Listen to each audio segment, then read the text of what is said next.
தமிழக பள்ளிகளில் ஆன்மீக நிகழ்வுகளை நடத்துகிறோம் என்ற போர்வையில் மாணவர்களை திமுக அரசு தவறாக வழிநடத்துவதாக முன்னாள் அமைச்சர் ஆர். பி. உதயகுமார் தெரிவித்திருக்கிறார்.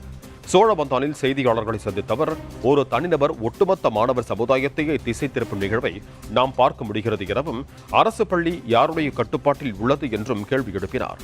போதை பழக்கத்திற்கு அடிமையாக இருக்கும் மாணவர்களின் எதிர்காலம் கேள்விக்குறியாகியுள்ளதாக அவர் குற்றம் சாட்டினார். இப்போது அரசு பள்ளி யாருடைய கட்டுப்பாட்டிலே இருக்கிறது?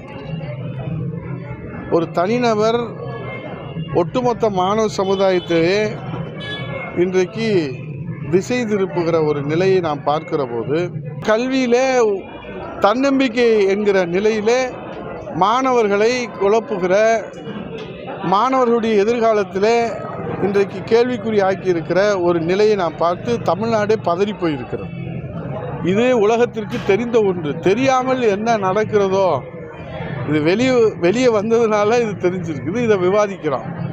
ஆனால் இது போன்ற மாணவர்களை தவறான வழிநடத்துதல், போதைப் பொருள் நடமாட்டம், மாண்புமிகு எதிர்க்கட்சி தலைவர் அதைத்தான் தொடர்ந்து சொல்லுகிறார். பள்ளிக்கூடங்களிலே, கல்லூரிகளிலே மாணவர்களுடைய கையிலே, புத்தகத்தை சுமக்க வேண்டிய மாணவர்களுடைய கையிலே இன்றைக்கு போதைப் பொருளை சுமக்கிறாக ஒரு அவல நிலை ஏற்பட்டிருக்கிறது என்பதுதான் இன்றைக்கு வேதனையுடைய உச்சமாக இருக்கிறது. இளைய சமுதாயத்துடைய எதிர்காலம் கேள்விக்குறியாக இருக்கிறது.